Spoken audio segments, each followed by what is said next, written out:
Petrol 3 रुपए महंगा हुआ है, लेकिन ये सिर्फ शुरुआत है। तेल कंपनियां खुद कह रही हैं, असली घाटा अभी बाकी है। 25 से 30 रुपए और बढ़ सकते हैं। लेकिन सवाल ये नहीं है कि तेल क्यों महंगा हुआ, सवाल ये है सरकार ने आपसे क्या छुपाया। 50 साल की सबसे कम बचत, रिकॉर्ड कर्ज, घटती नौकरियां और ये सब ईरान युद्ध से पहले से हो रहा था। पूरी सच्चाई जाननी है तो ये वीडियो पूरा देखिए। मैं हूँ सुशील गिरीश, आप देख रहे हैं 7 टीवी भारत का खास शो हिडन ट्रूथ। आज हम वो बात करेंगे जो गोदी मीडिया नहीं करती, वो सच जो सरकार नहीं बताती, वो आंकड़े जो आपकी जेब से सीधे जुड़े हैं। आज का सवाल सिर्फ पेट्रोल का नहीं है, आज का सवाल है क्या भारत की अर्थव्यवस्था एक गहरे संकट की तरफ जा रही है और क्या ये संकट हमसे जानबूझकर छुपाया गया है। आज के इस एपिसोड में हम आपके सामने वो तथ्य रखेंगे जो चौंकाने वाले हैं, दर्दनाक हैं, लेकिन जरूरी हैं, क्योंकि जो सच होता है वो थोड़ा कड़वा जरूर होता है। बात शुरू करते हैं वहाँ से जहाँ से पूरे देश की नींद उड़ी है। चुनाव खत्म हुए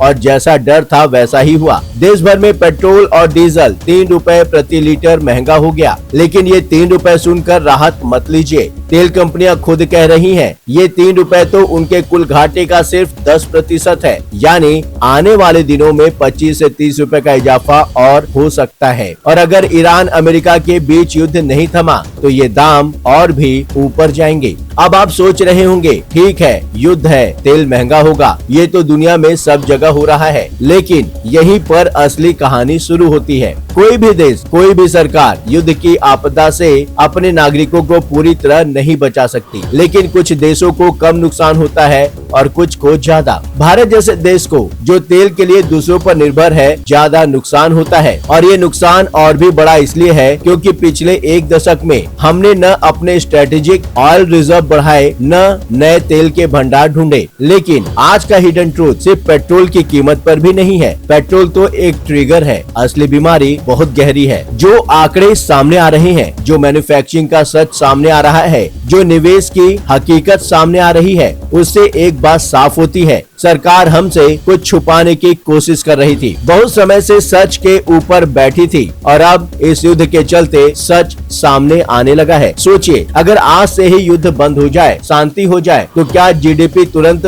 तेज दौड़ने लगेगी? क्या सेंसेक्स दोगुना हो जाएगा? शायद नहीं, क्योंकि हमारी अर्थव्यवस्था की दिक्कतें ईरान से नहीं आ रही, अमेरिका से नहीं आ रही, ये दिक्कतें हमारे अपने घर के अंदर से आ रही हैं। ग्लोबल ब्रोकरेज फर्म बर्नस्टीन ने हाल ही में एक चेतावनी जारी की। उनका कहना है भारत अपनी क्षमता से कम प्रदर्शन करने के जोखिम पर है। यानी देश में क्षमता बहुत है, लेकिन प्रदर्शन उस क्षमता के हिसाब से नहीं हो रहा। अब समझिए क्रोनोलॉजी। हमारी कार्यबल का 40 से 45% खेती में लगा है, लेकिन किसी का जीडीपी में योगदान सिर्फ 15 से 16%। और ये हो रहा है कि जिन लोगों को शहरों में नौकरी नहीं मिल रही, वो वापस खेती की तरफ जा रहे हैं। उधर मैन्युफैक्चरिंग की बात करें, ये सेक्टर जीडीपी का सिर्फ 16% बनाता है। मेक इन इंडिया 12 सालों में इसे उठा नहीं पाया, उल्टा हम मैन्युफैक्चरिंग में फिसल रहे हैं। 2013-14 में मैन्युफैक्चरिंग का जीडीपी शेयर था 16.7%, आज 15.9%, 16 भी नहीं। इसे डी इंडस्ट्रियलाइजेशन कहते हैं और ये किसी भी देश के लिए सर्वनाक है। और रिसर्च एंड डेवलपमेंट,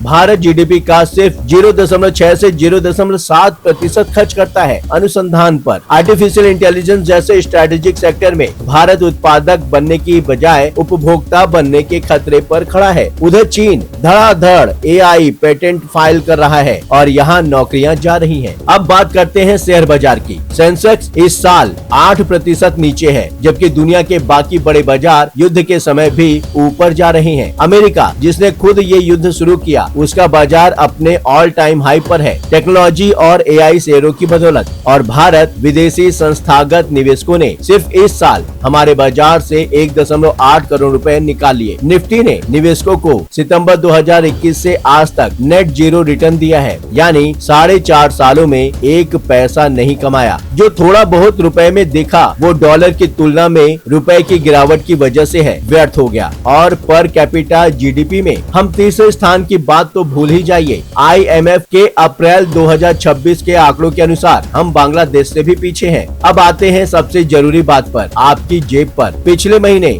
नोएडा की सड़कों पर एक दृश्य था। 40,000 से ज्यादा फैक्ट्री कर्मचारी सड़कों पर उतर आए। 10 से 15,000 महीने की तनख्वाह पर काम करने वाले ये लोग, इनकी मांग क्या थी? कोई क्रांति नहीं, कोई सरकार बदलने की बात नहीं, बस कुछ 100 रुपए की तनख्वाह बढ़ाओ ताकि भूखे पेट सोना न पड़े। यही है असली भारत। वास्तविक मजदूरी 2019 से आज तक या तो जस की तस है या वास्तव में कम हुई है। अगर महंगाई को जोड़ ले तो इसने 50 सालों में पहली बार घरेलू बचत सबसे निचले स्तर पर है। वित्त वर्ष 2023 में net house hold saving GDP का सिर्फ 5.3% रहा। ग्रॉस डोमेस्टिक सेविंग रेट 4 दशकों में सबसे कम। बैंक डिपॉजिट में बचत का हिस्सा 43 से घटकर 35% हो गया। सरल भाषा में लोग न पैसा बचा पा रहे हैं, न बैंक में रख पा रहे हैं। जो एफडी है वहाँ से भी पैसा निकाल रहे हैं और अब घर चलाना मुश्किल हो गया है। तो लोगों ने क्या किया? कर्ज लेकर घर चलाना शुरू कर दिया। क्रेडिट कार्ड का बकाया जुलाई 2025 में 30 लाख करोड़ रुपए के करीब पहुंच गया। जुलाई 2021 में यही आंकड़ा 1.32 लाख करोड़ रुपए था। यानी 4 साल में क्रेडिट कार्ड का बकाया दोगुने से भी ज्यादा बढ़ गया। औसत बकाया 20,000 से बढ़कर 26,000 रुपए प्रति कार्ड हो गया है। ये आंकड़ा डराने वाला है। ये देश के लिए खतरे की घंटी है और जो थोड़ा बहुत निवेश मिडिल क्लास कर पा रहा था एसआईपी के जरिए, वो भी अब बंद हो रही है। मार्च 2026 के आंकड़े देखिए, 52.82 लाख नई एसआईपी शुरू हुई, लेकिन 53.38 लाख एसआईपी बंद हो गई। पहली बार बंद होने वाली एसआईपी शुरू होने वाली एसआईपी से ज्यादा हो गई। मतलब भारत के आम लोगों को भी शेयर बाजार से भरोसा उठने लगा है। वो भी पैसा खींच रहे हैं। ये सब ईरान युद्ध से पहले हो रहा था। सरकार को पता था, फिर भी काम क्यों नहीं किया गया? देखिए, संयुक्त राष्ट्र के ह्यूमन डेवलपमेंट इंडेक्स में हम 134वें नंबर पर थे। जवाब था इन्होंने गलत पैमाना लिया। इकोनॉमिस्ट इंटेलिजेंस यूनिट के डेमोक्रेसी इंडेक्स में हम दोषपूर्ण लोकतंत्र बताए गए।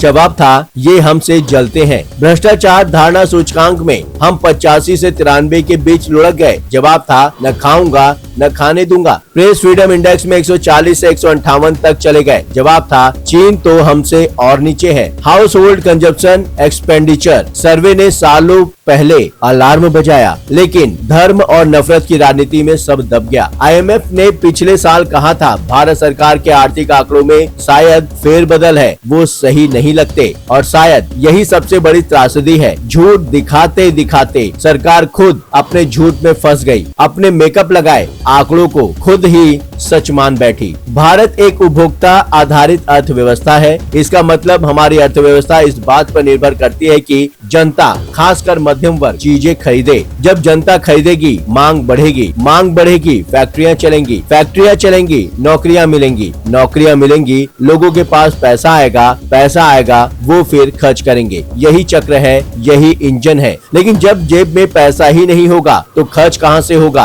अर्थव्यवस्था कैसे चलेगी? सरकार को पिछले साल इसका एहसास हुआ। उसने निजी उपभोग बढ़ाने की कोशिश भी की, लेकिन कुछ खास नहीं बढ़ा। और बढ़ेगा भी कैसे जब तनख्वाहें नहीं है, जब नौकरियां कम हो रही हैं, जब खर्चे बढ़ते जा रहे हैं और जब वो अपनी तनख्वाह बढ़ाने की मांग करे, सड़क पर आए तो उन पर लाठियां बरसाओ, उन्हें देशद्रोही बोलो और जब अर्थव्यवस्था रुकने लगे तब उन्हीं से कहो आओ उत्सव मनाओ, खर्च बढ़ाओ। और जब वो भी न हो तब कहो सोना मत खरीदो, विदेश मत जाओ। अब एक जरूरी बात, इतिहास याद करिए। इंदिरा गांधी के आपातकाल की घोषणा से पहले देश में भयंकर महंगाई थी। मध्य पूर्व में संकट था, तेल की महंगाई थी। आज भी हालात कुछ ऐसे ही हैं। मोदी सरकार को इतिहास से सबक लेना होगा और मैं सरकार के साथ हूँ 100%। अगर सरकार कहे हाँ युद्ध है, हम आपातकाल जैसे हालात का सामना कर रहे हैं, हमने गलतियां की, अब हम ये कदम उठा रहे हैं। पारदर्शिता यही एकमात्र रास्ता है। न डंडे लाठी से, न कानूनी हथकंडों से,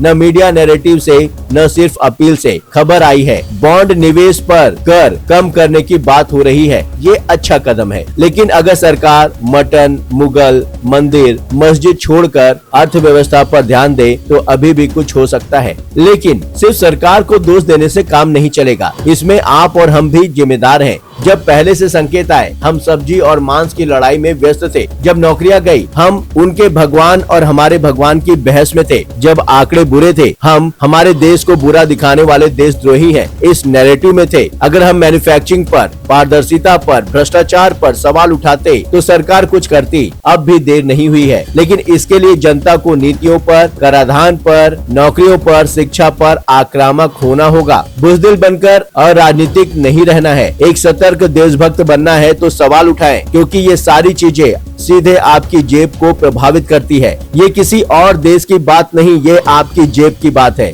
अगर ये एपिसोड आपको जरूरी और सच्चा लगा तो इसे लाइक करिए, अपने परिवार दोस्तों के साथ शेयर करिए। नीचे कमेंट में बताइए क्या आपने भी ये महसूस किया है। और यूट्यूब पर है तो सब्सक्राइब करें, बेल आइकन दबाएं। फेसबुक पर है तो 7 टीवी भारत को फॉलो करें। हम हर बार वो सच लाते हैं जो दूसरे छुपाते हैं। पेट्रोल 3 रुपए महंगा हुआ, खबर ये नहीं है। खबर ये है कि ये आग बहुत पहले से लगी थी, बस हमें दिखाई नहीं दी या दिखने नहीं दी गई। जब बचत 50 साल में सबसे कम हो, जब कर्ज रिकॉर्ड पर हो, जब नौकरियां जा रही हो, जब IIT NIT के पढ़े लिखे बच्चों के ऑफर लेटर वापस ले जा रहे हो, तब एक देश को जागना होता है। सरकारें आती हैं और जाती हैं, लेकिन देश आप और हम हैं। सवाल पूछिए, जागरूक रहिए और याद रखिए, जो चुप रहता है उसकी जेब सबसे पहले खाली होती है। मैं हूँ सुशील गिरीश, यह था 7 टीवी भारत का हिडन ट्रूथ। सच से मत डरिए, सच को जानिए।